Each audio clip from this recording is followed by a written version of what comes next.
The day after my divorce was final, my ex showed up with proof. I was set up. Morning light crept through the blinds, pale and indifferent, as I woke alone. The house smelled faintly of dust and cold coffee. Somewhere a clock ticked, loud enough to feel accusatory today. The papers had been signed yesterday, ink drying while my hand shook. Now silence pressed against my ears, heavier than any argument. I stood still, barefoot on tile, unsure where to go. I walked through rooms that felt staged, like a model home after closing.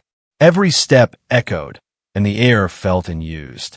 Sunlight pooled on counters, highlighting nothing I needed anymore there now. It hit me suddenly that this was official, irreversible, real. No more lawyers, emails, or waiting for signatures. My chest stayed hollow, refusing panic, refusing relief, just quiet for the first time. I expected tears or anger or something dramatic to arrive. Instead, there was numbness, thick and dull, settling behind my eyes. My body felt wrung out, like laundry forgotten overnight in silence. The legal fight had drained me in ways sleep never fixed. Months of accusations replayed as static whenever I closed my eyes. Coffee tasted burnt, my stomach tight, appetite long gone entirely. I kept thinking the worst was over, that survival was enough. The courtroom door closing had felt like an ending. I exhaled deeply, tasting recycled air and old carpet from memory alone. There was relief buried somewhere, small and cautious. I told myself I could rebuild quietly without constant defense. My shoulders sagged, muscles twitching as tension finally loosened just a little bit today. The divorce had come fast, like a storm I never saw forming. One accusation led to another, stacking until truth felt irrelevant. I stopped correcting people, conserving energy, avoiding mirrors and mornings. My name felt thinner, stripped of context and history. I wasn't someone's spouse anymore, just a person occupying space. The refrigerator hummed steadily, a lonely mechanical companion in the quiet kitchen alone. Routines dissolved overnight. Mornings no longer negotiated or shared. I poured one mug instead of two, habit stinging. Steam fogged my glasses, blurring edges I couldn't face without thinking about us yet. Our future plans sat unopened, like boxes labeled and abandoned. Trips, renovations, conversations that would never happen. I traced dust on shelves, leaving crooked lines where framed photos once stood proudly together. I kept expecting a call or message, some final clarification. Instead, my phone stayed dark, screen reflecting my face. The glass felt cool, unfamiliar, like someone else's device resting in my hand. I moved slowly, conserving energy like it was rationed. Every decision felt heavier without a witness. Floorboards creaked softly, announcing me to no one in the empty hallway outside my former bedroom. Friends had taken sides or taken distance, I wasn't sure. Messages turned polite, careful, exhausting to answer. I let them sit unread, notifications buzzing then fading against the wooden table nearby softly. I told myself isolation was temporary, a necessary cocoon. Healing needed quiet, I reasoned, and time. Outside, a car passed, tires whispering on asphalt reminding me life continued elsewhere without my participation. The accusation still rang faintly, like tinnitus after noise. I'd learned not to argue with ghosts. They lingered in corners, unseen, shaping how people looked at me during proceedings months earlier now. I tried grounding myself in practical tasks, making lists. Groceries, bills, repairs, proof that I existed. The pen scratched paper loudly in the still room, as if announcing intention to survive quietly. Exhaustion sat deep in my bones, not the sleepy kind. It was the fatigue of being misinterpreted. I stretched stiff fingers, joints popping softly as morning dragged itself forward without enthusiasm today. I wondered who I was now, minus the narrative. The question felt dangerous, so I set it aside. A fly buzzed near the window, impatient, tracing invisible loops in sunlight above me. Everything felt paused, balanced on a thin line. I was careful not to tip it. My breathing stayed shallow, measured, counting seconds until calm felt believable enough to trust for now alone. I believed the storm had passed, leaving wreckage but sky. Surviving felt like an achievement worth protecting. I sat on the couch, fabric rough beneath palms as sunlight warmed the room gently. That belief steadied me through the morning hours. I let myself imagine ordinary days ahead. Laundry tumbled softly, a domestic sound I almost missed from before everything broke apart between us quietly. I stayed in pajamas longer than necessary, avoiding mirrors. Comfort came from not performing for anyone. The fabric smelled like detergent, and home a small mercy that morning after everything endured recently. By midday, the calm felt fragile but real. I held it carefully, afraid sudden movement might shatter it. Shadows shifted across walls, marking time without asking permission or explanation from my heart. I didn't know how wrong I was yet. For that moment, ignorance felt like mercy. My shoulders lowered, breath easing for once, as if permission had been granted by the universe itself. I let the quiet wrap around me, thin and comforting. It didn't ask questions or demand answers. A distant lawnmower droned, steady and mindless somewhere down the block nearby, outside my awareness. I thought about starting over in small ways. New habits, new spaces, neutral ground. I opened a window slightly, cool air brushing skin, carrying street smells and possibility into the quiet room. Identity felt flexible then, not broken. I could be anyone without explanation. My reflection wavered in glass, softer than expected, eyes tired, but no longer panicked for the first time since filing. I allowed myself to rest on that thought. Just rest, nothing else required. The couch creaked as I leaned back, slowly listening to the house breathe in its unfamiliar solitude around me. If peace had a sound, it was this muted hush. I trusted it briefly, without suspicion. Light warmed my arms, a gentle reassurance that I could endure alone after everything lost already. I didn't know change was already approaching. That morning stayed soft, a fragile calm, before anything else touched it. The air felt still, holding its breath with me in that suspended moment. After the divorce, silence grew louder, pressing in during hours. I felt watched by absence, every room echoing judgment back. Friends stopped calling, conversations cooled, and my phone stayed down. The screen reflected ceilings while notifications faded without answers there. Family voices softened, careful tones replacing warmth I once recognized. I nodded through calls, palms sweating, saying to avoid questions. In public spaces, eyes lingered, then slid away like guilt. I shrank my posture, shoulders curled, breathing shallow near strangers. Shame became a constant hum beneath everything I attempted daily. I replayed choices endlessly, rewinding moments, searching for different outcomes. Sleep brought interrogations, my mind pacing hallways of regret alone. Mornings tasted metallic, like fear lingering on my tongue still. I wondered which version of me people believed without hesitation. Doubt seeped inward, questioning memories I once trusted completely before. To survive, I accepted blame, wearing it like borrowed clothing. It itched constantly, but protection mattered more than truth then. Explaining myself felt impossible, so silence became a shield there.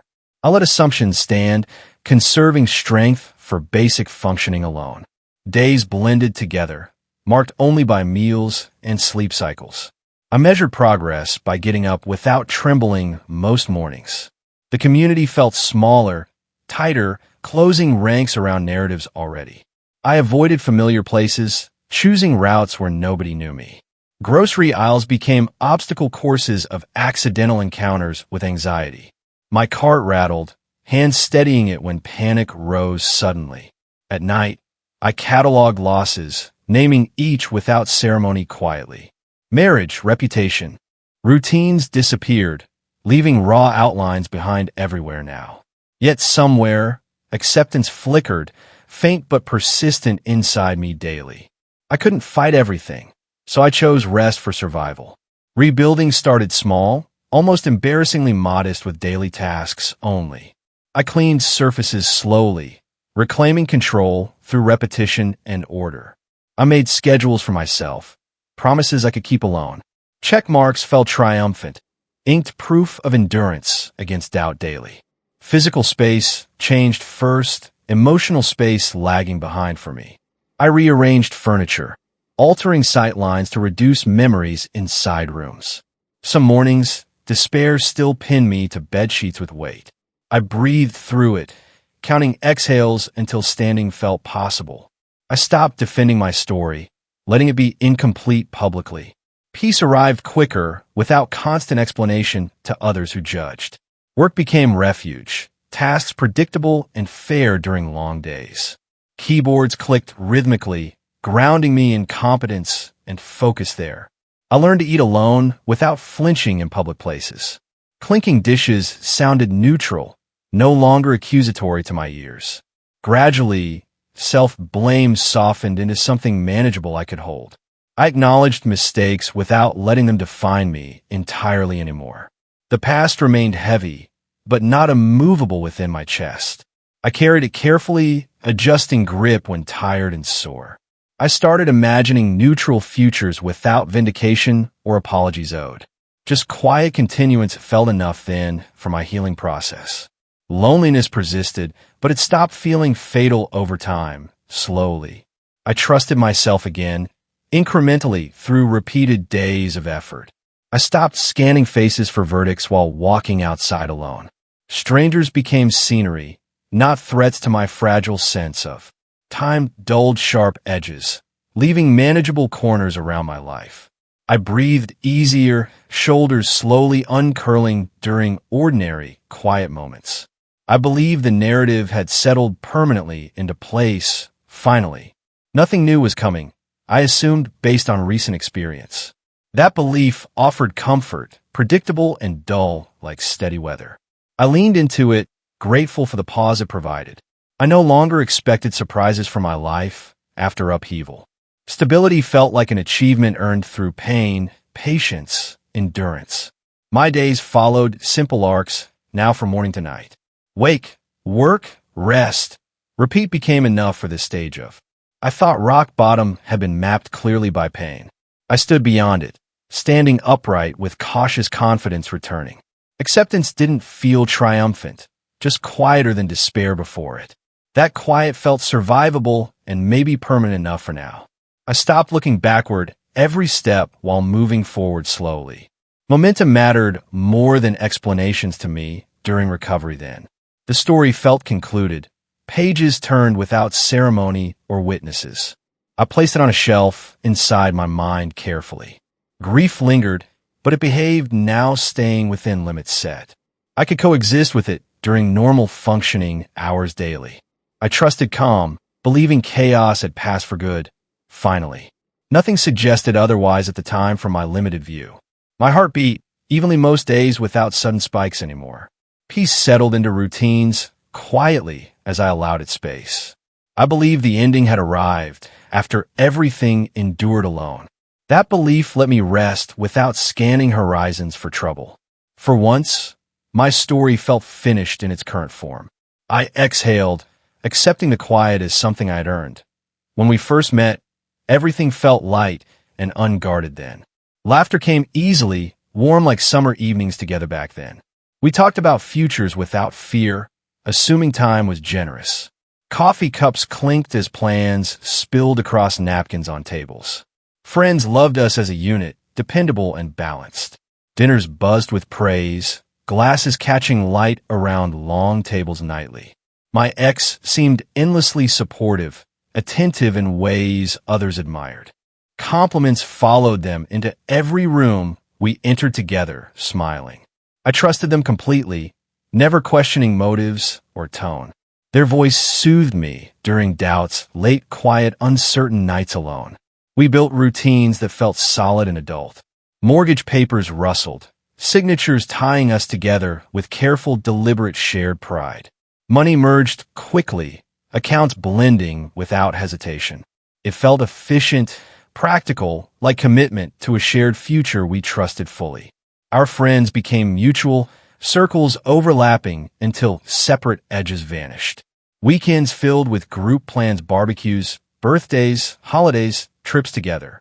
Publicly, we were the couple people compared themselves against. Smiles came easily for photos, cameras flashing. Laughter practiced natural enough.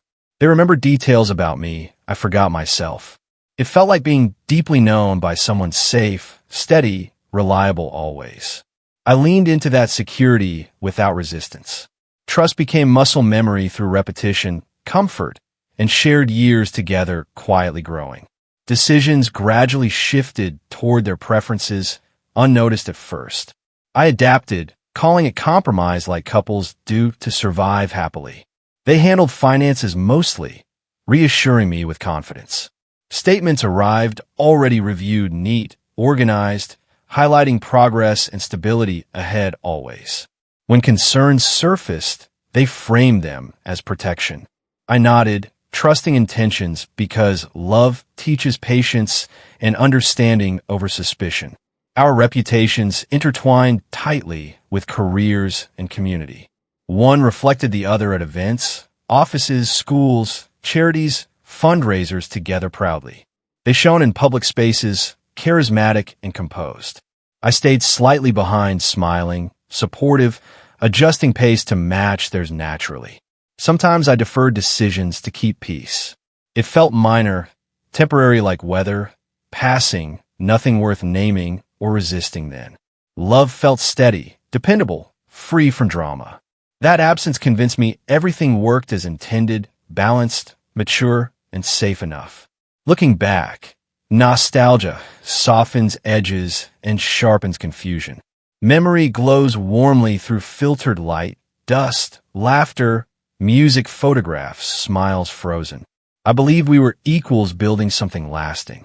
The belief felt earned through effort, compromise, patience, trust, and time together. There were moments I swallowed words to avoid tension. I told myself it was kindness learned, mature, loving, responsible behavior. They often spoke for us, confidently summarizing plans. I smiled along, appreciating decisiveness, clarity, relief, and fewer choices daily needed. Our home reflected harmony, curated and calm. Guests commented on warmth, candles, soft lighting, music, neutral colors, inviting moods inside. I mistook consistency for safety without question. Patterns became promises reinforced by routines, smiles, calendars, shared goals, checklists, plans, expectations.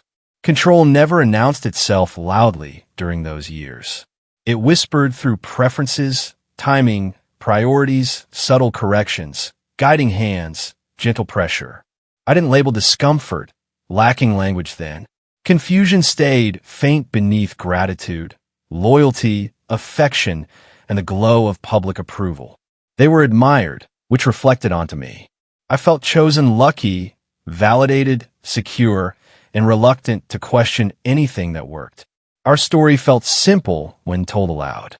Love, success, partnership stability, growth, teamwork, shared values, trust, patience, respect, commitment, permanence.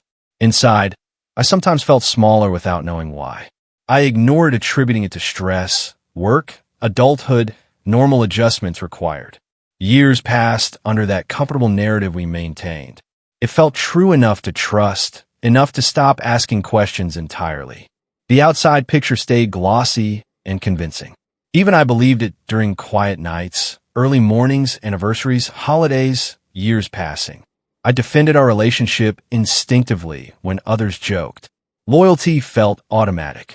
Protective, reflexive, unquestioned, proud, stubborn, faithful, hopeful, constant always.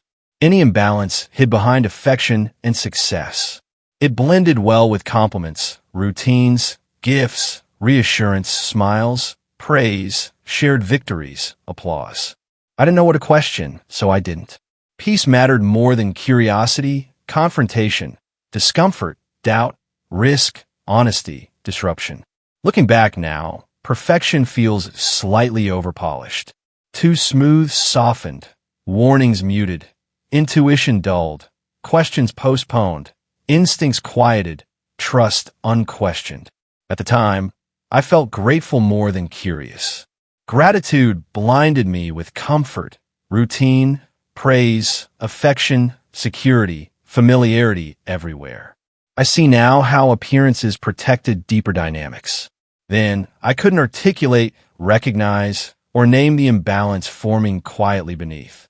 Back then, love felt clean and uncomplicated. That belief stayed steady, unchallenged, reinforced, admired, shared, repeated, displayed, trusted, celebrated, unquestioned. Nothing openly signaled danger or betrayal in those days. Only hints subtle, fleeting, easily dismissed, rationalized, buried, forgotten, ignored completely. I held onto the picture we presented proudly. It felt real enough to believe, enough to stop looking closer inside. The first crack appeared quietly, disguised as nothing important then. I noticed it and dismissed it without slowing my life. Money conversations started feeling slippery, numbers changing between statements unexpectedly. They explained calmly, and I nodded, trusting their familiarity completely. Sometimes accounts were inaccessible, passwords changed, explanations delivered patiently later. I blamed my own forgetfulness, embarrassed by confusion and stress.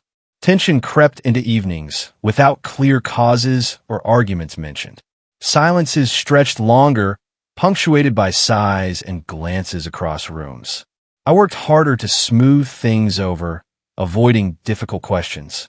Peace felt fragile, something I could shatter accidentally at home. When I asked for clarity, answers arrived wrapped in reassurance.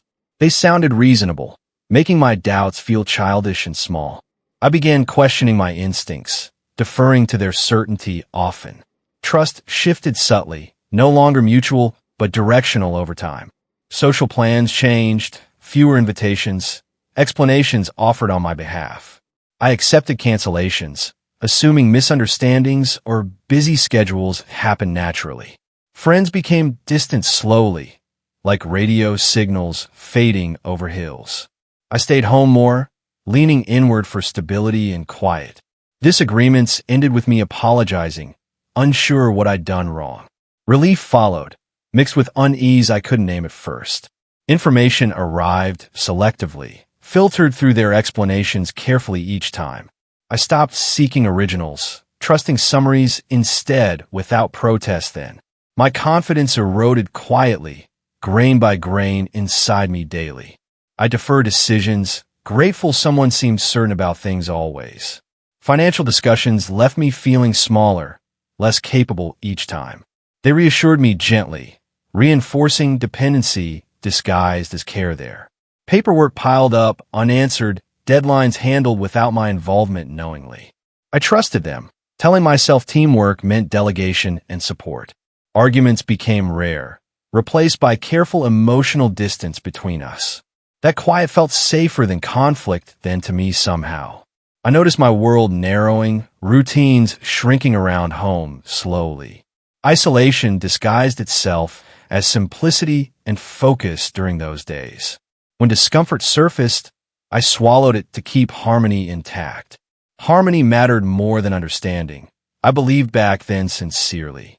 Their version of events slowly replaced my memory over time. I trusted their recall over mine instinctively without thinking much. Unease lingered beneath routines, like background noise I ignored daily. I told myself marriage required endurance and flexibility always anyway. Occasional anger flashed, surprising me with its intensity. Briefly then, I buried it quickly, ashamed of distrust toward them then. Boundaries blurred, my needs postponed indefinitely for the marriage's sake. I adjusted, calling sacrifice a virtue of love there then. Phone calls were monitored casually, curiosity framed as concern sometimes. I complied, wanting transparency to feel mutual and safe again. I shared less with others, protecting our image and peace. Secrets grew unintentionally, fed by avoidance and fear inside me. My intuition knocked softly, repeatedly, unanswered at my attention then. I learned to quiet it for comfort and ease temporarily. Dependence grew like ivy, slow and gripping around my confidence. I didn't notice until movement felt restricted within myself there. Every explanation ended with me doubting myself more deeply afterward. That pattern normalized, becoming invisible over time inside our marriage. I apologized preemptively, anticipating disappointment from them often then quietly. It kept peace, though it caused something unnamed inside me. Loneliness crept in despite constant proximity and shared spaces together. I felt unseen, though rarely alone within that marriage then. Doubt no longer shocked me. It settled into routine thoughts. I functioned around it carefully without drawing attention or questions. I sensed something shifting, subtle, but persistent within our dynamic. The ground felt less solid underfoot during those days together. Trust hadn't vanished, but it thinned noticeably over time there. I moved cautiously, unsure why I felt that way yet. Conversations felt scripted, outcomes predetermined before I spoke aloud there. I adapted, minimizing reactions to survive emotionally within that space. I laughed when expected, quiet when required during social moments. It felt safer than authenticity than to me at home. The marriage still functioned, but something vital strained beneath surfaces. I sensed it without evidence or language yet available then. Questions formed, then dissolved before reaching words out loud there. Fear of disruption kept them contained inside me, carefully hidden. I told myself phases pass. Stress explains everything eventually anyway. That story comforted me temporarily during uncertain weeks then alone. Yet unease lingered, tapping quietly inside my chest late nights. I breathed through it, waiting for clarity to arrive eventually. Isolation increased subtly, choices narrowing further without discussion or notice. I accepted it, mistaking adjustment for maturity within marriage itself. Something was changing, though I couldn't define it clearly then. The realization hovered, unsettling but quiet inside my thoughts daily. I stood within that shift, sensing movement beneath calm surfaces. Nothing had broken yet, but nothing felt unchanged anymore either. The accusation arrived without warning, dropped into my life abruptly. We were sitting at the kitchen table when they said it. The room smelled like toast, ordinary, painfully calm around us. Their voice stayed steady while mine vanished completely. The words didn't make sense at first, refused to settle. I asked questions, but answers came sharp and rehearsed. They accused me of something I had never imagined defending. Shock hit my body before my mind caught up. My ears rang, palms damp against the table's edge. I laughed once, reflexively, certain this was misunderstanding. They didn't smile, didn't soften, didn't back down. That was when fear crept in, slow and cold. Within hours, consequences unfolded faster than I could react.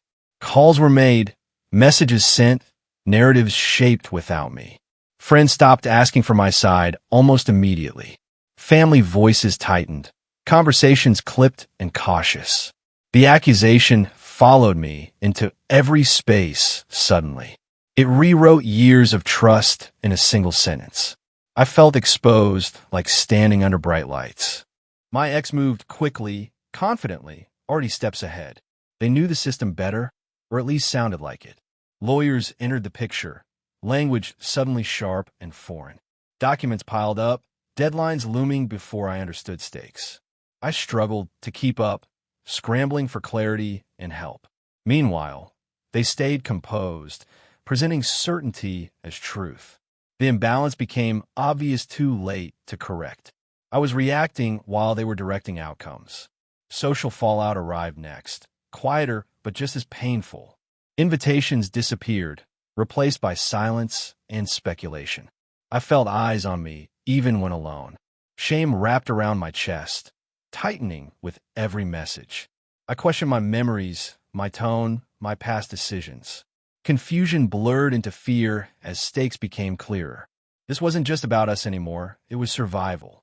Every interaction felt loaded, every word potentially dangerous. I started documenting everything, saving messages obsessively. Sleep fractured into short bursts, dreams crowded with alarms. My body stayed tense, jaw clenched even at rest. I I realized trust had vanished the moment that accusation landed. There was no private repair, no gentle conversation left. Everything moved into records, statements, and opposing sides. Fear sharpened my focus, narrowing my world instantly. I stopped planning ahead, thinking only one step forward. My ex's confidence felt weaponized, calm turned strategic. I finally understood I was no longer an equal. Defense became instinct, replacing trust and familiarity. I gathered documents late into nights, hands shaking slightly. Every sound startled me, phones buzzing like threats. I rehearsed explanations alone, pacing rooms under dim lights. Fear taught me efficiency, cutting softness from my voice. I learned legal terms quickly, necessity burning embarrassment away. Each meeting felt adversarial, even when polite on surface. I watched my ex perform calm, concerned convincingly. That performance unsettled me more than open anger would. I sensed strategy in pauses, emphasis, selective memory. Meanwhile, I stumbled, emotional and visibly rattled. The contrast mattered, shaping perceptions beyond my control. Fear settled deeper, no longer sharp but constant. I stopped trusting silence, reading danger into gaps. Defending myself became a full-time occupation suddenly. There was no space left for grief or reflection. Everything narrowed to proving I wasn't who they claimed. I felt hunted by paperwork, timelines, procedural expectations. My world shrank to folders, calendars, and reminders. Friends who remained spoke carefully, afraid of entanglement. Loneliness sharpened fear, amplifying every uncertainty. I began answering questions before they were asked. My posture changed, guarded, braced for impact always. The accusation dominated every interaction, visible or not. I couldn't escape it, only manage exposure carefully. Fear taught me vigilance, scanning for threats constantly. I stopped assuming good faith from anyone involved. Defense mode became permanent, adrenaline humming quietly. I missed the version of myself who trusted easily. That person felt distant, almost naive now. Still, survival demanded adaptation, not nostalgia. I hardened where needed, soft spots carefully hidden. The accusation forced that transformation abruptly. There was no choice left but to fight quietly. Confusion had burned away, leaving focus and fear. I gathered myself inward, conserving energy strategically. Every day became preparation, every night recovery. I no longer expected fairness, only process. The ground had shifted completely beneath my life. I stood braced, uncertain, but alert and moving. Defense wasn't a choice anymore, it was necessity. I accepted that reality with a steady breath. Fear still lingered, but it sharpened resolve. I moved forward cautiously, guarding truth closely. The moment had changed everything, and I adapted. Defense mode defined my days now, structured and focused. I wasn't free, but I was still standing. That stance carried me forward. Through fear, I held my ground, preparing for what came next quietly. Defense had begun, reshaping everything I thought I knew. I steadied myself and stayed alert at all times. Court documents replaced conversations, thick envelopes arriving weekly, smelling like ink and toner on my table. Every page reduced my life into exhibits, timelines, and allegations I barely recognized anymore at all. I read slowly, circling inconsistencies, dates slightly off, amounts unfamiliar, signatures oddly missing from important pages. When I asked questions, answers came procedural, dismissive, urging efficiency over emotional clarity for everyone involved. My lawyer sighed often, tapping pens, suggesting settlement as pragmatic, safer choice under mounting pressure daily. Pressure built subtly, deadlines closing in, costs climbing, options narrowing each meeting without meaningful pause offered. I felt outmatched, exhausted, nodding through explanations while confidence leaked away from my voice daily slowly. Evidence against me appeared complete, organized, presented with calm authority by experienced professionals I trusted once. Bank records, messages Timelines aligned convincingly, forming a narrative I couldn't break despite endless review sessions.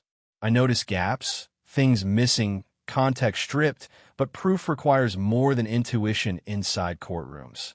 Trust in systems eroded quickly, replaced by transactional coldness and rules that ignored lived human nuance.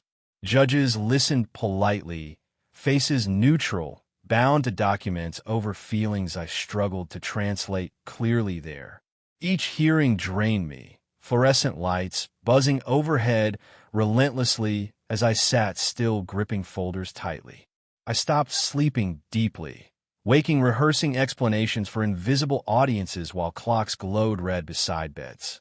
Settlement discussions framed as mercy, closure, chance to reclaim peace before damage worsened financially, publicly, emotionally. I weighed resistance against survival, calculating risk through fatigue that settled heavy behind my eyes constantly. Confidence crumbled under repetition, doubt replacing certainty everywhere I once held without hesitation or question before. Paperwork became destiny, pages deciding futures more than conversations ever could within sterile offices downtown daily. I complied slowly, initialing margins, signing where indicated as hands trembled despite effort appearing composed outwardly. Each signature felt like surrender, tiny irreversible losses accumulating beneath official stamp seals, initials, dates everywhere. I searched for help, second opinions, reassurance that this was fair amid overwhelming consensus urging compliance. Friends advised acceptance, saying courts know best while avoiding eye contact during uncomfortable supportive phone calls. The process felt predetermined, my role reduced to cooperation under threat of worse outcomes looming silently. I noticed how easily truth bent under formatting and framing when presented confidently, repeatedly, professionally there. Eventually, exhaustion outweighed resistance, pragmatism eclipsing hope as my voice weakened from constant explaining, defending, surviving. Signing felt like relief mixed with grief, my breath shallow, chest tight, room silent, watching me. I signed away the marriage, pen scratching loudly against thick paper representing years of shared life. No ceremony marked it, just routine acknowledgement exchanged between attorneys before folders closed decisively together then. Walking out felt unreal, like leaving someone else's story written carefully without my input or consent.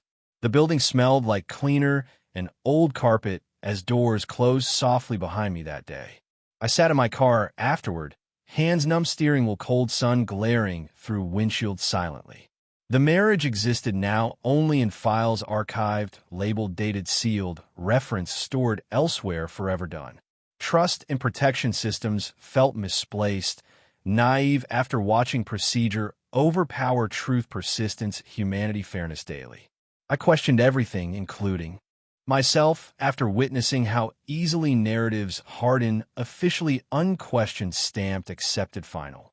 Energy drained away, leaving compliance and survival instincts guiding decisions without confidence or trust left inside.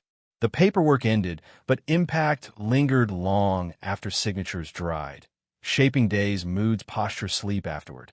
I carried copies home, weightless yet crushing reminders of loss documented methodically, professionally, officially, irreversibly complete. That night, silence felt heavier than arguments ever had, echoing through rooms stripped of partnership meaning. I replayed the signing repeatedly, questioning alternatives that felt unavailable under pressure, fear, fatigue, imbalance present. Acceptance arrived slowly, more numb than peaceful as adrenaline faded, leaving hollow quiet in its wake.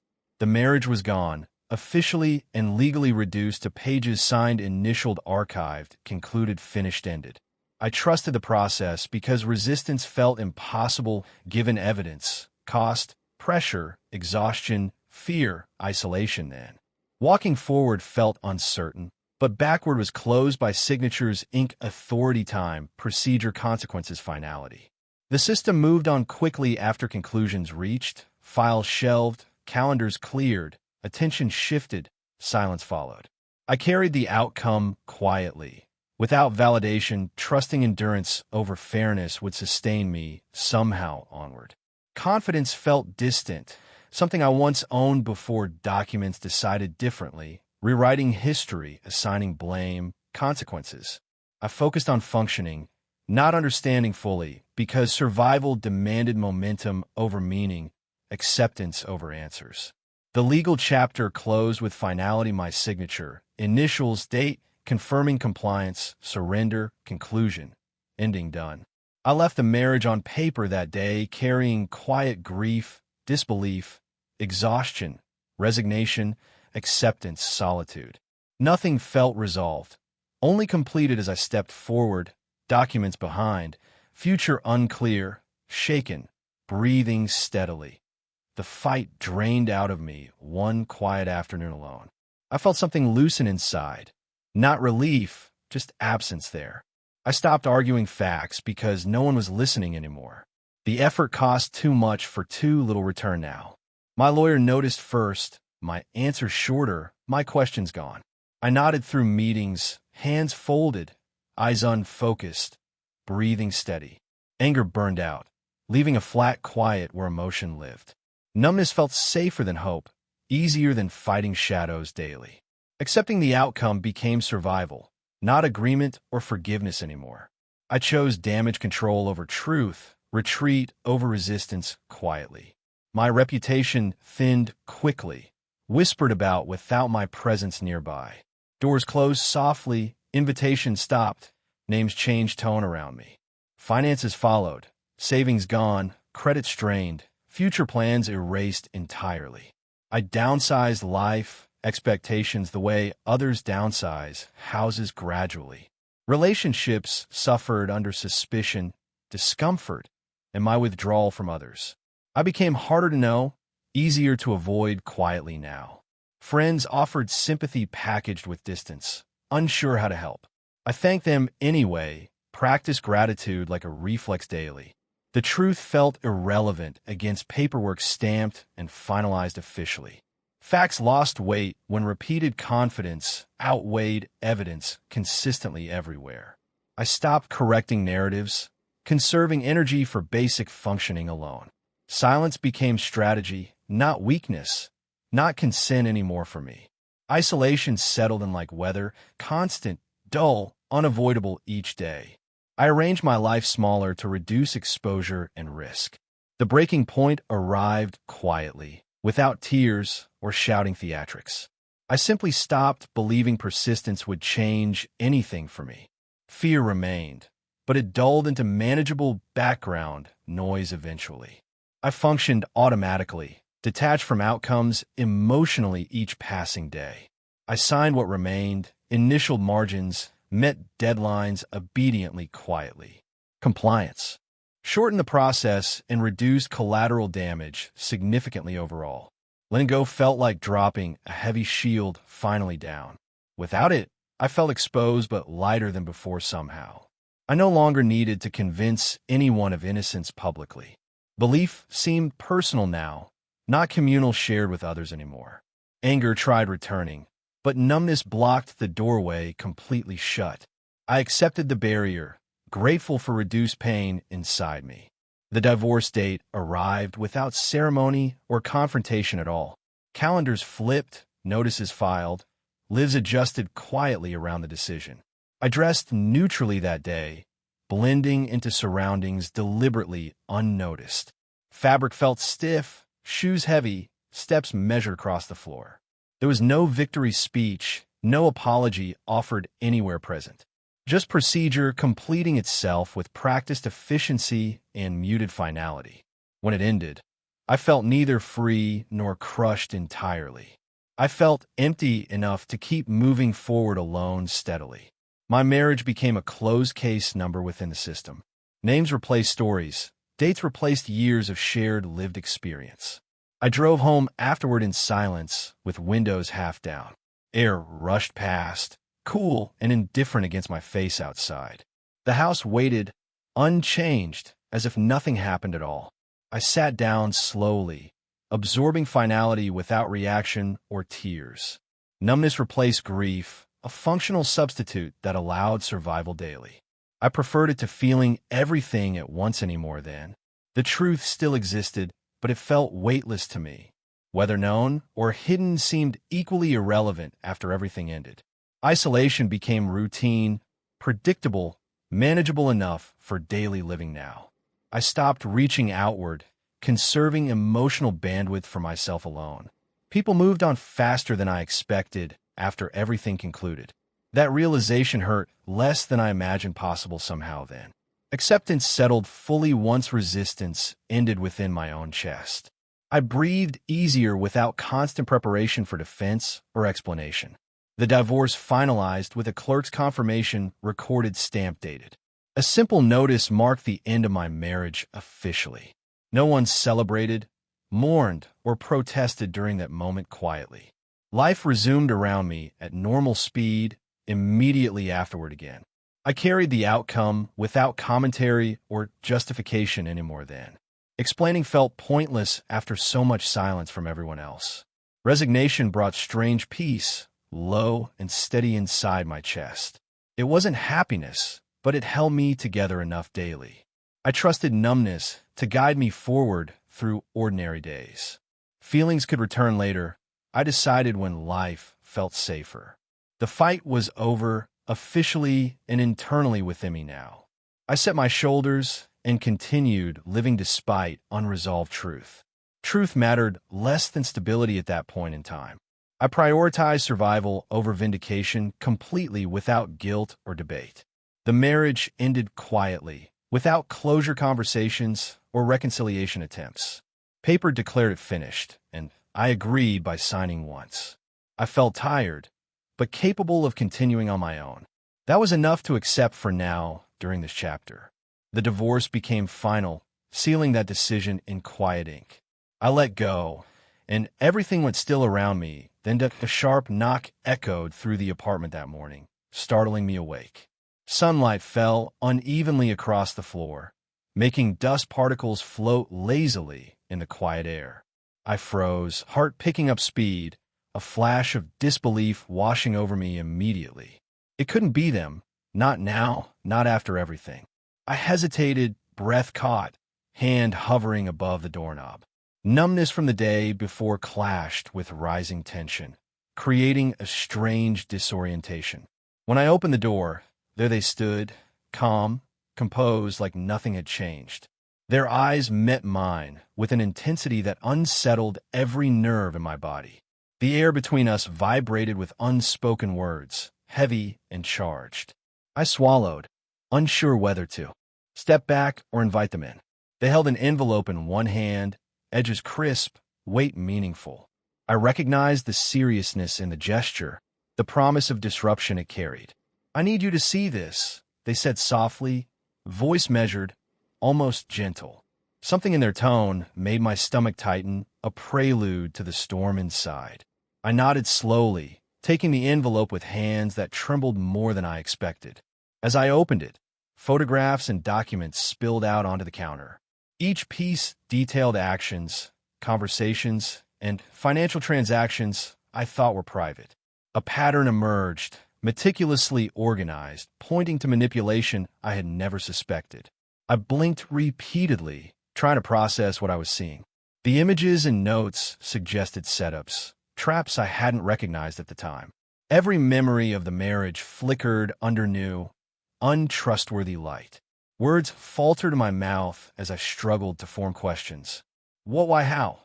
Came out in broken fragments, barely audible. They didn't answer immediately, letting the weight of the evidence hang in the air. Shock replaced the numbness I had clung to the day before. Emotions surged unpredictably, a chaotic storm beneath a carefully maintained calm. I felt exposed, vulnerable, like a puzzle with missing pieces suddenly revealed. The envelope was more than proof. It was a challenge to everything I had believed. Every legal decision, every moment of compliance now felt suspect. The divorce, my acceptance, my supposed reality, all potentially built on lies. I sank into a chair, leaning back, head spinning with disbelief. The room seemed smaller, the sunlight harsher, shadows sharp and accusing. I gripped the counter edge, knuckles whitening, struggling to maintain balance. Their presence was oddly intimate, as if to remind me of control still held. I realized then that my isolation had left me unprepared for this confrontation. All my defenses, carefully constructed, felt suddenly fragile, ineffective, incomplete. I stared at the documents, trying to reconcile memories with new evidence. Moments I had trusted, moments I had accepted as genuine, now appeared staged. The foundation of my past life trembled beneath me, unstable and shifting. Each page seemed designed to provoke doubt, erode certainty, destabilize entirely. I wanted to reject it, to dismiss it as exaggeration or coincidence, but couldn't. The meticulous nature of the proof demanded attention, acknowledgement, fear. I felt anger rise briefly, hot and sharp, only to be extinguished by exhaustion. Numbness had been replaced by shock, disbelief threading through every thought. I couldn't breathe properly, the weight of revelation pressing down on chest and mind. Questions multiplied without answers, spiraling endlessly inside my head. How much had been real? Which moments had been manipulated or orchestrated? Every memory, every decision, every interaction now carried potential deception. Their gaze never wavered, calm and calculating, silently asserting the power dynamic. I realized I'd been blindsided completely despite thinking the worst was behind. The divorce had closed one chapter, but the truth now threatened to rewrite the narrative. I traced a finger over one photograph, recognizing a scene from months ago. Memories flooded back, now tinged with suspicion and fear I hadn't anticipated. Every smile, every promise, every shared plan suddenly felt fragile, tainted, unreliable. I wanted to speak, to accuse, to demand explanation, but words felt insufficient. The room was filled with tension, dense and suffocating, echoing with all that was lost. I realized my perception of reality, carefully maintained, was cracking at the edges. The proof in my hands suggested a reality I could no longer trust. Numbness had vanished completely, replaced by a heavy, disorienting panic. I sat in silence, trying to understand how everything I believed might have been a lie. Time seemed suspended as I absorbed the enormity of the revelation. Their calm presence contrasted sharply with my inner chaos, intensifying the dissonance. I felt untethered, like a marionette whose strings had been expertly manipulated. Every rational explanation struggled to compete with the evidence before me. The day after the divorce, I realized that freedom might have been an illusion. Everything I thought settled, final, and true now felt uncertain, unstable, betrayed. I held the envelope closer, heart hammering, mind spinning with disbelief. The past refused to stay buried, rising again to claim attention and demand reckoning. I understood, in that quiet, tension-filled moment, that nothing might have been as it seemed. The envelope contained more than paper. It held fragments of a hidden reality I had never imagined. Printed spreadsheets, annotated timelines, and digital records spread across the counter like a map of deceit.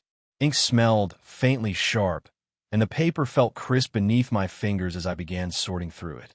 I noticed small inconsistencies immediately, dates that didn't match court records exactly. Transactions lined up differently than I remembered, balances shifted in ways that suggested deliberate misrepresentation. For the first time, I could see the edges of a narrative that didn't align with accusations made against me.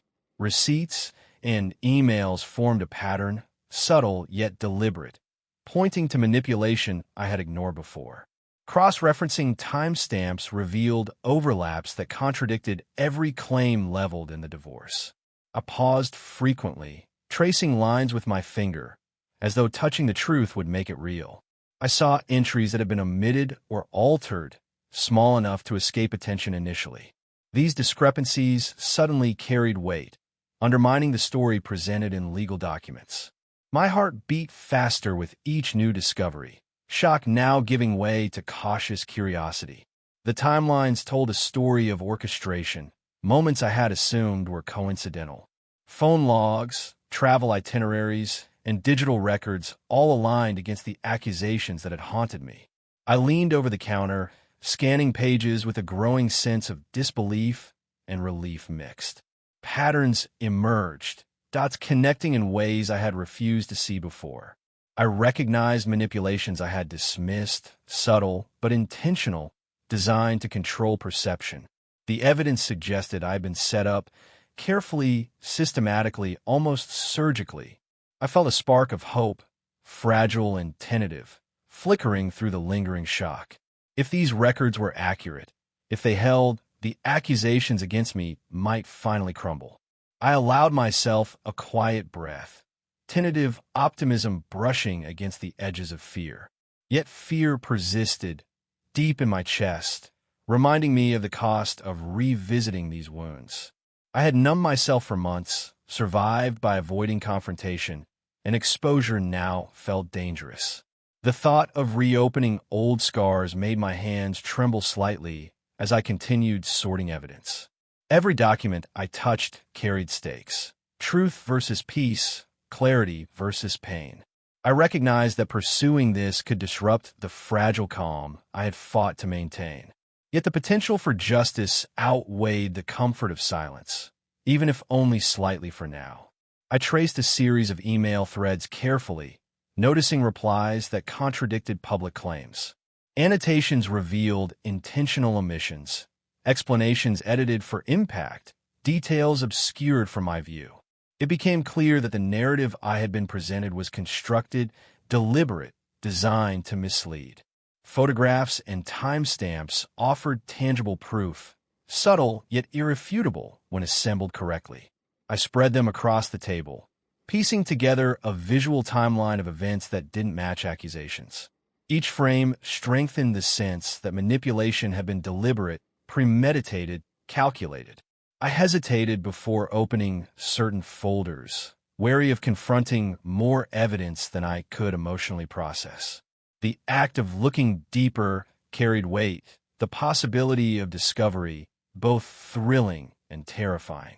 Memories I had, accepted as truth, began to feel layered with doubt, colored by intent I had never suspected. I realized the evidence wasn't just proof, it was a map to understanding what had truly happened. It offered a glimpse into a hidden pattern of orchestration, a blueprint of manipulation against me. The documents felt almost alive, reshaping memories, demanding attention, calling for careful examination. I recognized my own reluctance, how much I had feared uncovering more than I could handle. Yet the potential to reclaim truth pushed me forward despite hesitation, nudging curiosity over caution. I traced lines between emails and transactions, watching inconsistencies crystallize into a coherent picture. The room felt smaller, the sunlight sharper, shadows stretching across the scattered evidence. Every item suggested intent, design, and orchestration beyond my previous comprehension. I felt a mixture of fear and anticipation, heart pounding, palms slightly clammy. Cautious hope settled in quietly, growing with each confirmed contradiction I uncovered. If verified, the truth would reshape not only what had happened, but my perception of it entirely. I took another breath, grounding myself, aware that the journey ahead would be difficult. The records demanded attention, careful analysis, and patience I hadn't anticipated needing. Yet the allure of clarity outweighed the desire to remain safely numb. For the first time in months, I felt a pull toward understanding, toward confronting the lies directly. I spread the final set of papers carefully, examining connections I had overlooked initially. Each dot, each line, each timestamp brought a new layer of revelation to light. The narrative that had been presented to me and to the court now appeared fractured, unreliable.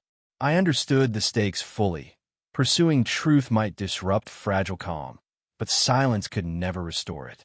The evidence insisted on being acknowledged, impossible to ignore without denying reality itself. I swallowed hard, hands hovering over papers, mind racing with possibilities and fear alike. After long minutes of hesitation, I nodded slightly to myself, a quiet agreement forming. I would look deeper, carefully, deliberately, despite the risk of reopening old wounds. The truth demanded attention, and I was no longer willing to let it remain buried unseen. Cautious hope flickered, tentative but alive, as I began organizing the evidence systematically. Each page, email, and record became a step forward, a path toward understanding and clarity. I knew the work ahead would be painstaking, but it was necessary, unavoidable, essential. The past had refused to stay buried, and now I chose to follow where it led. Fear lingered, but purpose edged forward quietly, guiding my hands and mind. For the first time in months, I felt a fragile sense of control returning, carefully measured, cautiously earned that I started by checking every detail I could, methodically, carefully, refusing to trust assumptions. Spreadsheets, emails, receipts. Each became a puzzle piece I could place independently. The hum of my computer and a faint smell of printer ink filled the room as I worked. At first, I double-checked timelines, comparing them against my own recollections. I noted discrepancies with a growing sense of urgency, each one a small confirmation of manipulation. Patterns emerged slowly, like threads in a tapestry I hadn't seen before. I traced communications between people I thought I could trust, documenting everything meticulously. Connections appeared, subtle at first, hints of orchestration hidden within ordinary conversations. It became clear that the accusations weren't random. They had been constructed with intent. Every document I verified added weight to the narrative forming before my eyes. I realized this wasn't merely exaggeration or misunderstanding. It was deliberate, premeditated planning. The clarity of fact began replacing the fog of shock that had weighed on me for weeks. One name appeared repeatedly in emails and financial records, a name I had trusted deeply. The betrayal cut sharply, a sudden physical jolt as realization set in fully. I could feel my pulse rising, a mix of anger and disbelief fueling every thought. Patterns of manipulation were not limited to the ex. Someone close had actively participated. I sank into my chair briefly, hands gripping the edges, trying to process the depth of deceit. The room felt smaller, the sunlight harsher, shadows highlighting every crease in the evidence before me. Yet amid the shock, a strange clarity arrived, steady and precise, cutting through confusion. Each verified fact became a foothold, a stable point in an otherwise chaotic landscape. Confidence returned slowly, grounded in evidence rather than hope or conjecture. I began connecting more dots, seeing how pieces fit together over months, years even. Each discovery solidified my understanding, transforming fear into focused energy and resolve. I realized that anger was less destructive than purpose, less paralyzing than confusion had been. Documents, emails, and timelines became my allies, tools for understanding what had truly occurred. I approached the evidence strategically, avoiding emotional detours, letting facts guide me entirely. Every confirmed connection strengthened my ability to act decisively when the time came. I paused occasionally, leaning back, letting the weight of betrayal and clarity settle together. It was a quiet anger, simmering beneath calm observation, not shouting but undeniable. I could feel resolve forming silently, growing firm, measured, patient in my chest. I noticed details I had overlooked before. Changes in tone, selective omissions, misleading statements. Each subtle clue now made sense, part of a calculated effort I had failed to see initially. The realization fueled a careful, deliberate method of approaching the truth systematically. I documented everything meticulously, creating my own records parallel to what I already had. Notes, timelines, cross-references, all formed a structure I could rely on without doubt. I began to trust my judgment again, confidence returning through careful verification and proof. The betrayal by someone close didn't paralyze me. It sharpened focus and determination. Anger was present but controlled, a tool rather than a weight, informing cautious strategy. Every new fact added clarity, mapping a path from confusion toward informed action. I reviewed financial records again, following transfers, noticing irregularities I had missed.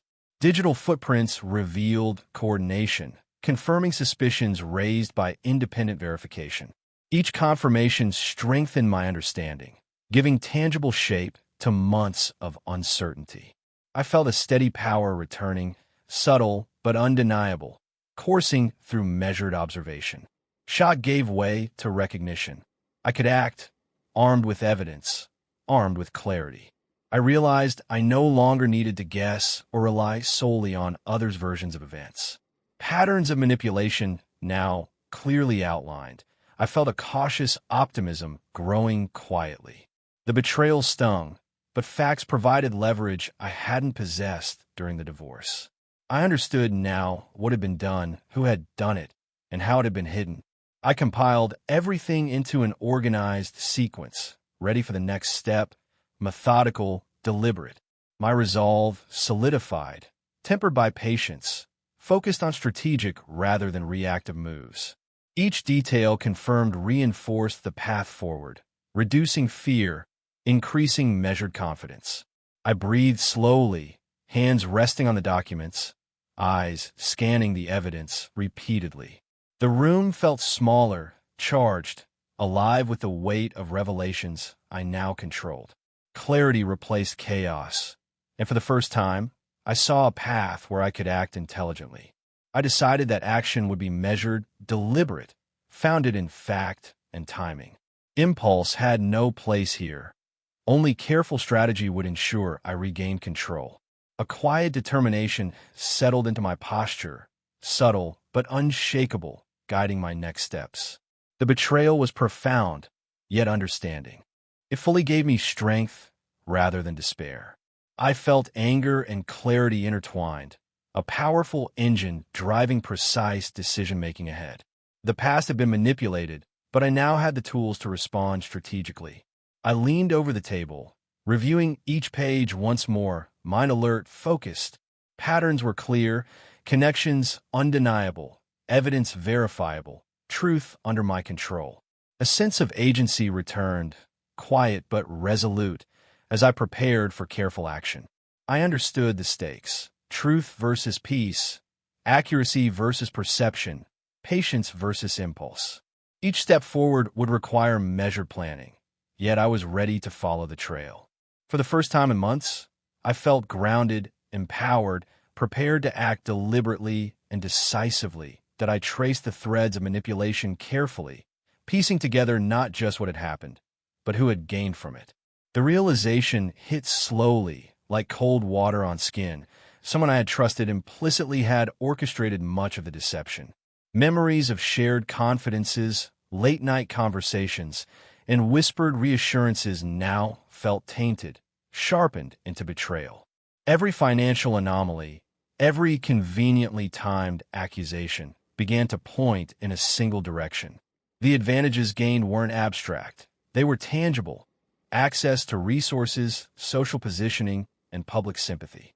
I could see how the setup had shifted power and wealth in ways that had previously been invisible to me.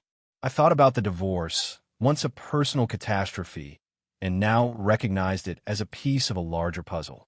What had seemed like misfortune was clearly designed to serve someone else's interests, carefully, deliberately. Anger began to rise, slow and steady, mingling with the shock I had been carrying for weeks. It wasn't just about lost trust or emotional devastation. It was a strategic gain for them at my expense. They had manipulated perception, exploited relationships, and engineered circumstances in their favor. The moral outrage grew quietly but powerfully, reshaping my pain into something sharper, more purposeful. I replayed interactions in my mind, noticing subtle cues I had missed before. The smiles that felt genuine, the reassurances I accepted, were now laced with intent I hadn't seen. Every misstep I had been blamed for suddenly looked less like my fault, and more like a calculated redirection. Socially, the benefits were equally clear. They gained status while I endured scrutiny and isolation. Friends and colleagues had been influenced by their narrative, unknowingly complicit in a version of reality that wasn't true. I realized how systematically the plan had been executed, touching every aspect of public and private life. The betrayal cut deeper because of the trust one had placed in them. It wasn't just a friend or acquaintance. It was someone whose opinions I valued, whose loyalty I believed unshakable. The awareness of their duplicity ignited a fire of clarity I hadn't felt in months. I began reframing the divorce in my mind, seeing it not as an isolated event, but as a cog in a larger scheme. Each action, each document, each manipulation now fit into a pattern of strategic advantage for them. The stakes expanded beyond personal loss, encompassing fairness, justice, and truth itself. I could almost trace the end game in my mind, the benefits that had accrued while I had been blinded by confusion. It was staggering to realize the extent of planning and foresight that had gone into undermining me. What had felt like chaos before now had a distinct, malicious order behind it. I felt the transition from personal pain to moral outrage, a subtle shift in focus and energy. The grief I had carried began to fuel determination, tempered by clarity rather than raw emotion. I recognized the scale of the deception and felt a cautious sense of empowerment forming. The evidence I had gathered now had context, allowing me to identify who had truly orchestrated events. Seeing the benefits they accrued transformed the situation from passive despair to actionable understanding. It became clear that responding strategically was not just about reclaiming what was mine, but about correcting an injustice. I reflected on the manipulations that had affected my finances, relationships, and reputation. Each revelation strengthened my resolve, shaping anger into a tool rather than a hindrance. I no longer felt helpless. Instead, I felt the first stirrings of control returning. The pieces of the puzzle aligned. Timing, opportunity, and intent all pointed to one central figure. Understanding motive clarified strategy, revealing why each step had been taken and who it served. The betrayal was personal, but the implications were broader, touching every area of my life affected by the divorce. I could see how carefully they had constructed the narrative, leveraging both the legal system and social perception. Every decision I thought I had made freely now seemed influenced, manipulated, constrained by hidden forces. The scale of deception only deepened my resolve to approach the situation with careful thought. The anger simmered quietly, replaced increasingly by methodical consideration of next steps. I began envisioning strategies, anticipating challenges, and prioritizing evidence-based decisions. Every piece of proof became a foundation for measured action, not emotional reaction. I recognized that patience and precision would be essential to counter the advantage they had gained. The moral outrage that had arisen naturally now sharpened into focused determination. I felt the first real clarity in months, a sense of purpose replacing the chaos I had endured. I reviewed the records once more, ensuring the connections I had identified were undeniable. Each confirmation reinforced my understanding of the scheme and the person behind it. I allowed myself a small, controlled sense of satisfaction at finally seeing the truth fully. The stakes were high, far beyond personal recovery or revenge. They touched fairness, integrity, and justice. I understood the scope of what had been done, the sophistication of the planning, and the consequences of inaction. The fire of moral clarity burned quietly, steady, guiding my thoughts toward a deliberate response. By the end of the day, a plan began to take shape in my mind, tentative but concrete. It was a strategy rooted in evidence, aimed at reclaiming control while minimizing missteps. For the first time since the divorce, I felt purposeful, resolute, and ready to move with intention. The betrayal was clear, the advantages they had gained undeniable, and the path forward emerging. I sat back slightly, letting the weight of understanding settle in, tempered by careful consideration. Quietly, deliberately, I acknowledged that the next chapter would be mine to navigate with strategy and resolve. I started by laying out every piece of evidence I had collected, spreading documents across the table like a makeshift map. Receipts, emails, financial records, and timelines formed a chaotic pile at first, but slowly, patterns began to emerge. The smell of paper and ink was sharp in the quiet room, mingling with the faint hum of my laptop as I worked. I grouped documents by date, by sender, and by relevance, attempting to create a story that made sense. Every connection I identified, every contradiction I highlighted, added clarity to a narrative I had been desperate to understand. It was painstaking, methodical work, but it grounded me, replacing months of confusion with measurable steps forward. I consulted a trusted attorney, someone who could help me verify the strength of my findings without injecting bias or emotion. We reviewed records together, confirming dates, signatures, and anomalies, careful to separate fact from assumption. Their calm, professional tone contrasted with the storm inside me, and I found reassurance in their expertise. I resisted the urge to act immediately, to confront or retaliate, despite the temptation burning quietly. Each document I reviewed, each confirmation I received, reminded me that patience would be more powerful than impulsiveness. I repeated small tasks meticulously, annotating pages, cross-referencing timelines, and cataloging anomalies for future use. The process of organization became a form of emotional stabilization, a way to regain control over the chaos of my past months. Where once helplessness had ruled, now structure provided clarity, a blueprint for understanding the depths of manipulation. I felt my heartbeat slow slightly, the tension in my shoulders easing as I methodically aligned facts and records. I reached out to a financial consultant to verify the discrepancies I had found in banking records.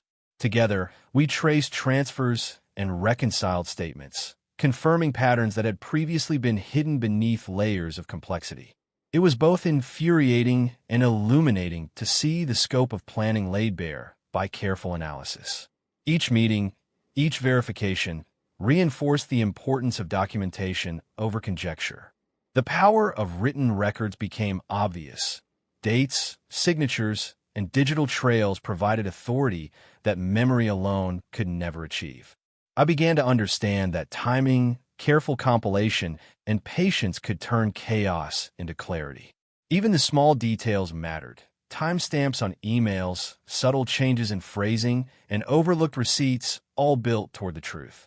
I annotated each anomaly, noting its potential significance, creating a narrative I could trust because it was entirely evidence-based. The act of organization became almost meditative, a quiet focus that dulled emotional turbulence without erasing it entirely. I resisted discussions with friends or family about what I had discovered, keeping my focus purely on verification. Emotional restraint became a tool, ensuring that I did not compromise the integrity of the evidence with personal frustration. I realized that acting strategically would yield far more power than any impulsive confrontation ever could. Slowly, confidence began to replace helplessness. Where I had felt trapped by lies and manipulation, I now saw a clear path defined by fact and logic. Each verified connection strengthened my sense of control, reinforcing that I could navigate the next steps deliberately. I reviewed my timeline again, cross-referencing every action, every financial transaction, and every communication.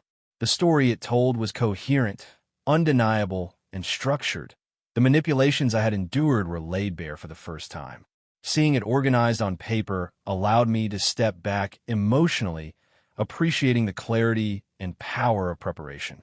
I practiced restraint, reminding myself that revelation without strategy could undo the advantage I had painstakingly rebuilt. The temptation to confront or expose immediately was strong, but I recognized that timing was as critical as evidence. Each day spent organizing and verifying reinforced the need for deliberate action over emotional reaction. I began drafting my own summary, an objective outline of the events as they truly unfolded. Every paragraph, every bullet point, relied solely on documented facts and verifiable records. Even as anger simmered quietly beneath the surface, I focused on accuracy, not revenge, allowing clarity to guide me.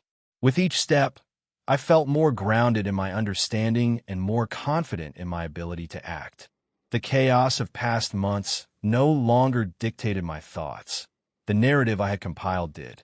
I felt the first true sense of agency, a quiet control that replaced months of fear and confusion. The meticulous work revealed how carefully the deception had been orchestrated and how I could counter it. I felt a steady resolve, a growing certainty that the truth could not only be understood but revealed effectively. Preparation had transformed powerlessness into capability, frustration into measured determination. I reviewed my documents one final time, checking every connection, every timestamp, and every corroborated fact. The clarity was undeniable, the evidence complete, and my confidence solidified in the knowledge that I was ready. For the first time, I felt prepared not just to understand the truth, but to reveal it with precision and control. I sat back in my chair, hands resting lightly on the organized papers, feeling the calm weight of readiness. Patience, intelligence, and documentation had replaced fear, impulsiveness, and confusion, a quiet triumph in itself. With everything in place, I knew the moment to act strategically was approaching, and I was ready to follow it. I began by submitting the verified documents to the appropriate authorities, letting facts carry the weight I had once shouldered alone. No fanfare, no grand declarations, just methodical, lawful steps that ensured the evidence was undeniable and uncontested. The quiet click of my keyboard and the faint rustle of papers felt oddly cathartic, each motion releasing tension I hadn't realized I'd been holding. As the documents circulated through legal channels, I noticed subtle shifts in behavior around me. Colleagues and associates paused, revisiting conversations and decisions with a newfound scrutiny. The air seemed to change slightly, charged with the silent acknowledgement that the story I had told was not only true, but supported by evidence. I watched systems begin to reassess the past, policies and procedures scrutinized with renewed diligence. Emails that once passed unnoticed were reviewed, financial records cross-checked, and discrepancies verified again independently. I felt a cautious relief in observing the wheels of accountability turning, slow but inevitable.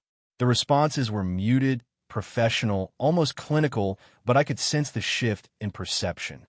Where doubt had once clouded every interaction, now clarity began to seep in, quiet and persistent. I inhaled slowly, tasting the faint aroma of ink and paper, grounding myself in the tangible evidence that validated my experience. No dramatic confrontations occurred, no shouting matches or emotional eruptions. The truth spoke quietly, yet firmly. I noticed the subtle tremor in the antagonist's posture, the hesitant glance, the slight stiffening when their version of events was questioned. It was clear that influence built on deception was beginning to crumble, a structure weakening under the weight of irrefutable fact. Emotional release came in small, almost imperceptible increments.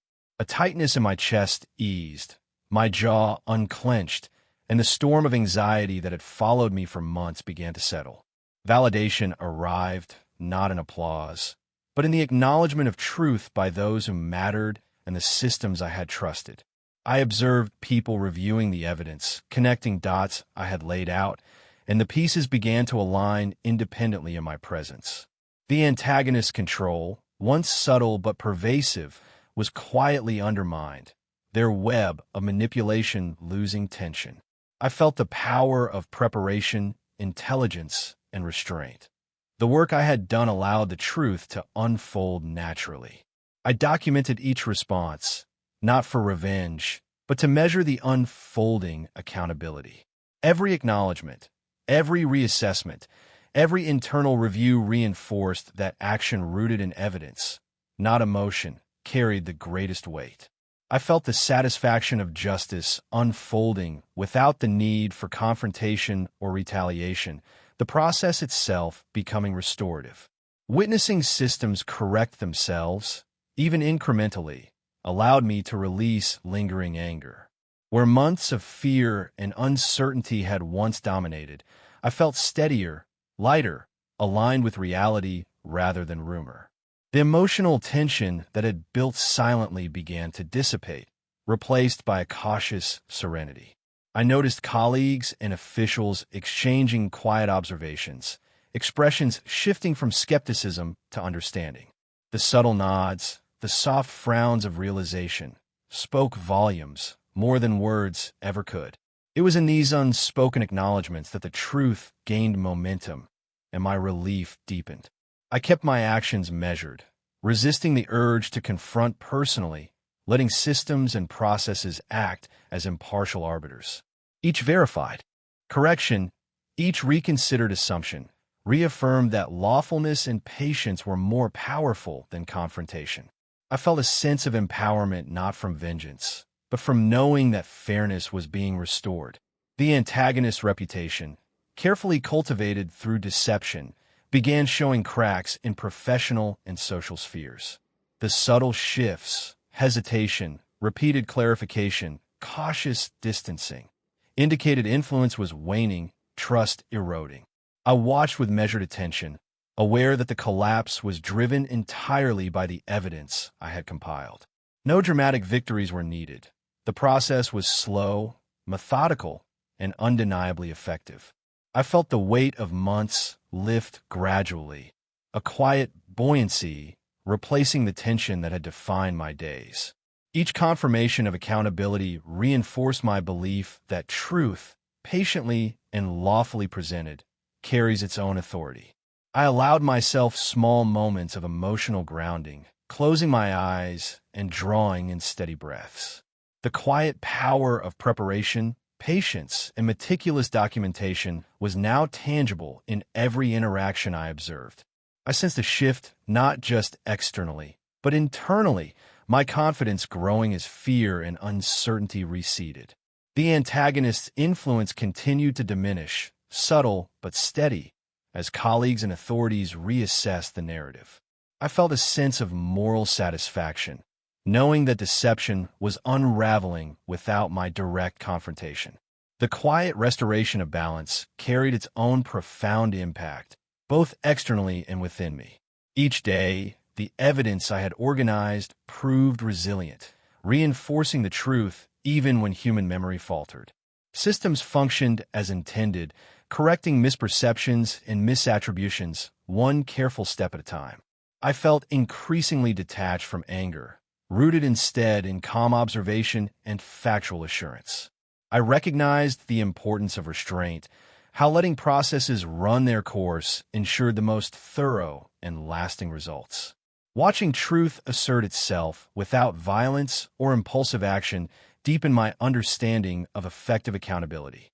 I experienced a quiet, controlled release of emotion, a relief tempered by awareness that justice unfolds slowly. The weight of months of manipulation began to lift, replaced by clarity and measured confidence. I could see fairness asserting itself naturally, the antagonist's deceptive influence receding without my direct intervention. A sense of equilibrium returned, subtle but firm, as systems and people acknowledged the reality I had documented. I reflected on the journey, recognizing how methodical action, evidence, and patience had turned helplessness into capability. Validation had arrived in quiet, unassuming ways, yet its impact was profound, restoring a sense of justice and integrity. I felt ready, grounded, and assured that truth, once organized and presented, commands its own authority. The antagonist's grip weakened, accountability emerging steadily, without confrontation or force. I experienced a deep, almost meditative satisfaction in watching the results unfold, guided entirely by truth. Finally, I knew the process was complete. Justice, quiet but undeniable, was taking its natural course. The consequences arrived quietly, without spectacle, but their impact was unmistakable. I watched as the antagonist faced professional scrutiny, social distancing, and legal accountability, all unfolding without my intervention. The subtle shifts in the air, the avoidance in meetings, the careful phrasing in communications spoke louder than any argument could. I began reclaiming pieces of my life that had been overshadowed by manipulation and deception. Financial stability returned incrementally, bank statements reflecting corrections, debts realigned, and resources I had thought lost restored. Each verified adjustment brought a quiet relief, a subtle comfort in the sound of paper sliding across the desk, of notifications confirming resolution. Reputation, once tarnished by lies and innuendo, began to recover naturally. Colleagues and friends who had doubted now approached with renewed respect, their acknowledgement unspoken yet unmistakable. I felt the gentle lift of tension in my chest, the first time in months that my reflection felt untethered from suspicion. I realized that the power of truth and patience had accomplished what anger never could. Revenge, if it could even be called that, was framed entirely by careful documentation and measured action. No shouting, no public humiliation, just the quiet, undeniable presence of fact revealing reality. I chose dignity over destruction at every step, resisting impulses that would have escalated conflict. There was a satisfaction in restraint, a quiet confidence in knowing that justice could manifest without my aggression. I noticed my own posture softening, shoulders dropping, the tension of constant vigilance easing as the antagonist's influence waned. Growth became tangible in daily routines and reflections. I approached interactions with calm authority, listening more, reacting less, trusting the strength of verified information rather than conjecture. Small habits reinforced this newfound maturity: thorough preparation, measured response, and careful observation of outcomes. Friends and family noticed the change, subtle but persistent. Conversations felt lighter, laughter returned more naturally, and the walls I had built to shield myself began to feel less confining. Even the quiet hum of my home seemed warmer, more inviting, a reflection of the stability I had fought to rebuild. The antagonist's attempts to manipulate further were met with firm, methodical barriers. Their strategies faltered in the face of clear records and professional accountability, leaving no room for deception. I observed the shift without satisfaction born of malice, but with calm recognition that the systems I trusted were functioning properly. Financial independence reinforced my confidence. Contracts were renegotiated, accounts reconciled, and obligations honored, each confirmation a small victory rooted in patience rather than force. I could feel the stability in my hands, the tangible reassurance of control slowly returning to everyday life. I spent time reflecting on the emotional journey that had brought me here. The exhaustion, fear, and confusion had been replaced by clarity, grounded in evidence and careful, deliberate action. The hum of the evening air, the faint smell of coffee on my desk, these small details underscored a newfound sense of normalcy. I began to invest energy in long-term goals, those personal and professional pursuits that had been sidelined during months of turmoil. The freedom to plan without fear or manipulation brought a subtle joy, a quiet sense of empowerment. Every decision was now informed by insight and experience, not by reactive emotion or coerced circumstance. The antagonist's social and professional influence continued to decline. I noticed the hesitations in their communications, the careful wording, the subtle attempts to mitigate accountability. It was proof that truth, presented calmly and persistently, has an enduring power far beyond immediate confrontation. I regained trust in myself, in my judgment, and in the systems designed to protect fairness. Each success, however small, reinforced the principle that preparation and integrity yield results without the need for aggression. I felt a lightness in routine tasks, an ease in interaction that had been absent for months. Patience had proven to be a potent form of power, allowing the facts to speak, Allowing the consequences to unfold organically brought a sense of resolution that no act of revenge could replicate. I noticed how much quieter life felt, how the absence of constant conflict allowed room for growth. The emotional tone of my days shifted from tension to calm vigilance. I could anticipate potential challenges without panic, respond to them without drama, and let systems and facts guide outcomes. Even the soft rustle of paper and the faint whir of my laptop became comforting reminders of regained control. I chose to engage with the world from a place of strength, not retribution. The satisfaction of accountability arrived through observation and documentation rather than confrontation. I felt the weight of lingering anger lift, replaced by the quiet dignity of measured success. The final pieces of reputation and stability fell back into place. Friends, colleagues, and family interacted with renewed trust, affirming my sense of grounded reality. I could sense the balance returning, the day-to-day rhythm of life restoring itself naturally. I reflected on the lessons learned. Patience, preparation, and adherence to truth surpass impulsive action.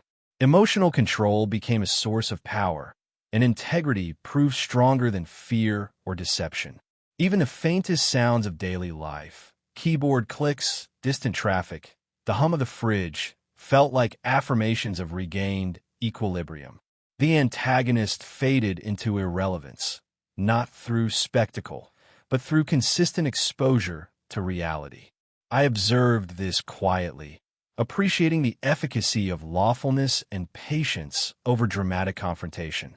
A sense of calm, composed resolution settled over me, the final chapter of manipulation quietly closing. I knew I had achieved closure without raising my voice, without compromising my integrity. The calm authority I now carried was proof that measured action can restore balance and dignity.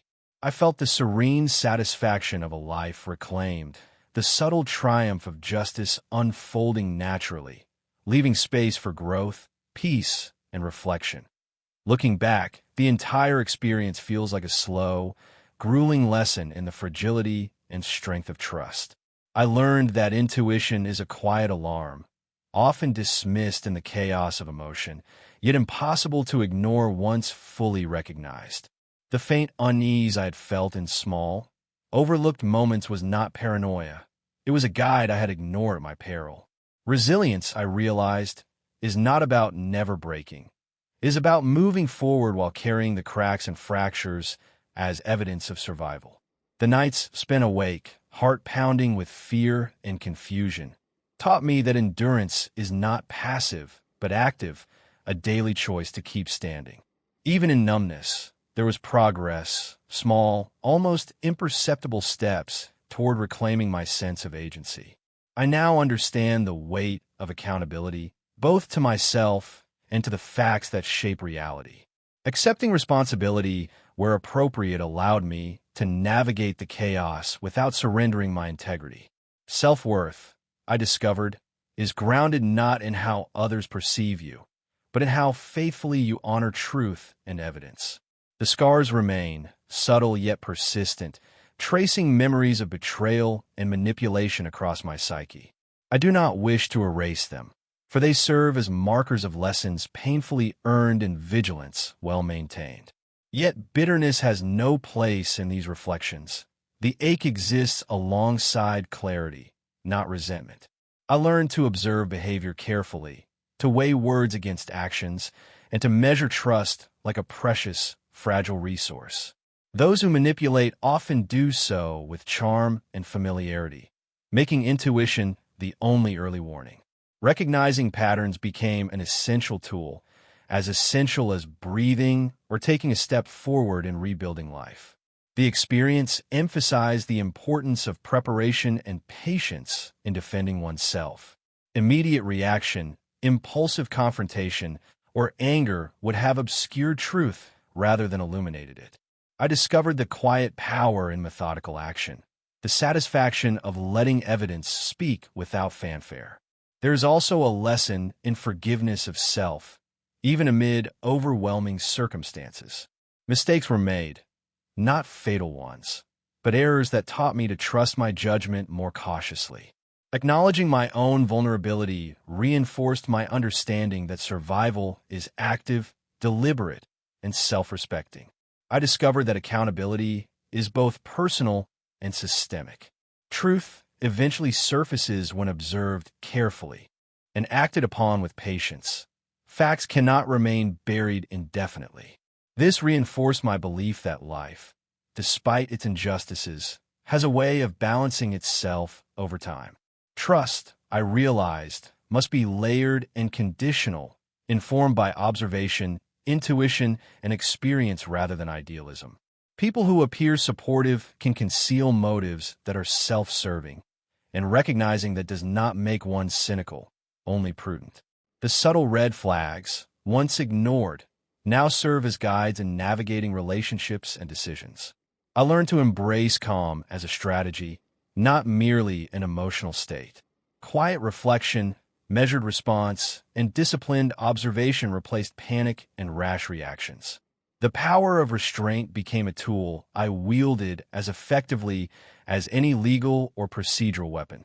Self-worth grew through action, through reclaiming financial stability, professional reputation, and social respect.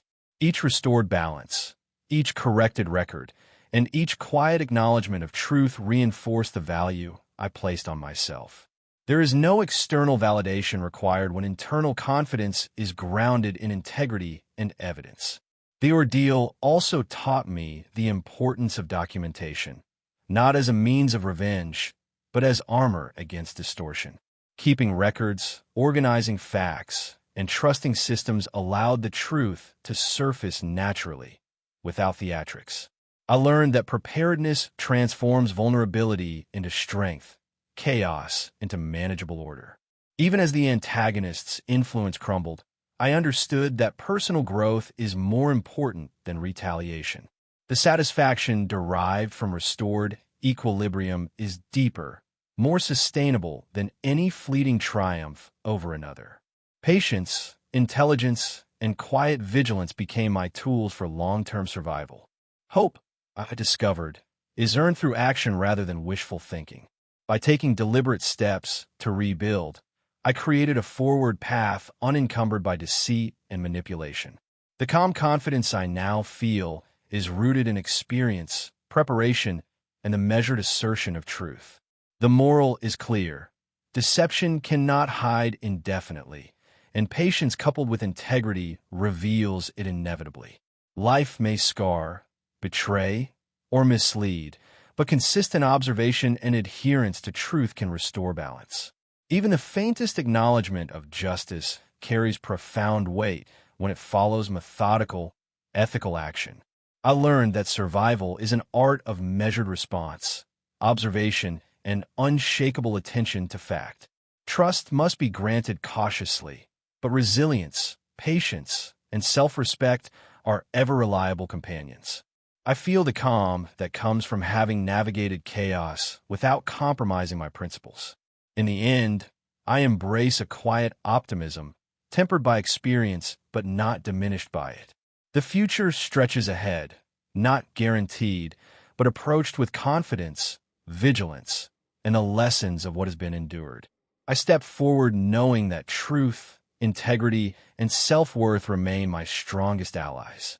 I carry the scars without resentment, holding them as reminders of endurance and lessons learned. Each breath, each small victory, each restored relationship reinforces the value of measured patience and trust. The light in the days ahead feels earned, quiet but undeniable, and I am ready to move forward. Life, I now understand, is less about controlling others than about governing oneself. By prioritizing truth, patience, and dignity, I reclaim my life without raising my voice or surrendering my principles. There is a deep, earned peace in knowing that justice unfolded naturally and that I can continue with clarity and hope. I look forward, not with naivety, but with a grounded belief that resilience, honesty, and careful attention to truth guide the way. The past informs, but does not imprison me. Lessons remain, scars remain, yet so does opportunity. I step into tomorrow with measured steps, renewed trust in my judgment, and the quiet confidence of someone who has survived and grown. Truth has a way of surfacing, even when buried by manipulation or fear. I now trust in patience, in observation, and the quiet power of evidence over rumor. The future holds uncertainty, but I hold preparedness, integrity, and resilience as constant companions. I have learned that survival requires more than reaction. It requires attention, patience, and strategic restraint. Emotional scars exist, yet they no longer dictate my responses or diminish my self-worth. I feel a serenity earned through experience, grounded in the lessons of endurance and the satisfaction of justice realized. The past is acknowledged, the present stabilized, and the future approached with cautious hope. I carry the knowledge that trust, while fragile, can be measured and managed without losing the capacity for connection. Life moves forward, informed by experience, strengthened by resilience, and guided by the quiet power of truth. I am ready to continue, knowing that integrity and careful observation provide the strongest foundation for the days ahead. The peace I feel is real, earned, and sustainable, a calm rooted in patience, clarity, and the undeniable force of truth. With that understanding, I step forward, fully aware, fully prepared, and quietly confident in the life I am rebuilding.